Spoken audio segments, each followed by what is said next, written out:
Hey guys, welcome back to a new video. I'm Stephanie West. I'm a licensed counselor here in the state of Michigan, and I'm owner and operator of In Progress Counseling. Today we're going to invite in a conversation around laws that govern. Now, laws that govern, it doesn't mean that things will go exactly how we plan when we adhere to kind of laws that govern, but it does mean that there are certain things, predictable processes, predictable systems, predictable ways that things organize, that when we make friends with it, or when we at least honor that there are laws that govern, we typically can orient ourselves towards less distress with change and the more likelihood of outcomes that align with the changes that we're trying to make. And so what I mean by that is if you're trying to reduce your weight, science tells us that a calorie deficit is key. Now, you can go about a calorie deficit in a variety of ways, but a calorie deficit is a key ingredient for weight loss. That's just a law that governs weight loss. When it comes to financial wisdom, there's a lot to be said about a budget. Now, do you have to budget? No. Does a budget point us towards the likelihood of handling finances in a responsible way that aligns with goals? Yes, a budget can help in that aim.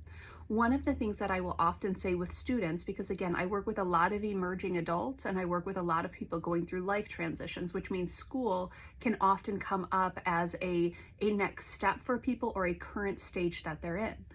And what I will say consistently is it's important that you make friends with the academic calendar. That is the law that governs the cadence that you're going to be taking on here. And so if you're not planning on saying no for a while and doing some sacrifices, and then when there's breaks, honoring that, hey, this is a recovery period, you're going to make things more complex for yourself. You're going to make things more difficult. There's a cadence, there's a rhythm, there's a predictability that when we honor it, it orients us towards better, improved outcomes typically. Now, when we're talking about outcomes, we're not ever able to guarantee outcomes.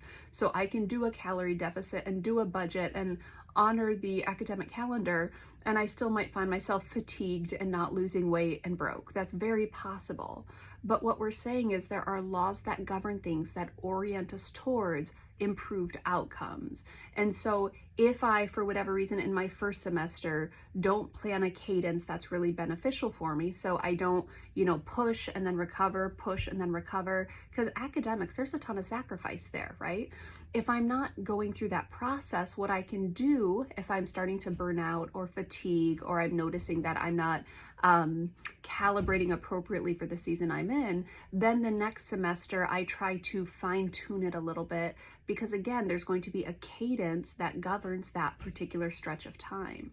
And so the invitation today is to look at the changes you're trying to make and ask yourself about what are the rules that govern this particular type of change that I'm trying to make. There are processes, there are predictable inputs and some likelihood of outcomes if I'm asking about the laws that govern a particular change area. So that's the invitation today. Is there a change? Is there a law that typically governs the type of change that you're trying to make? And can you make friends with that sacrifice or that rhythm or that stretch or that expectation? If you can, the likelihood of persevering through a change is actually quite improved.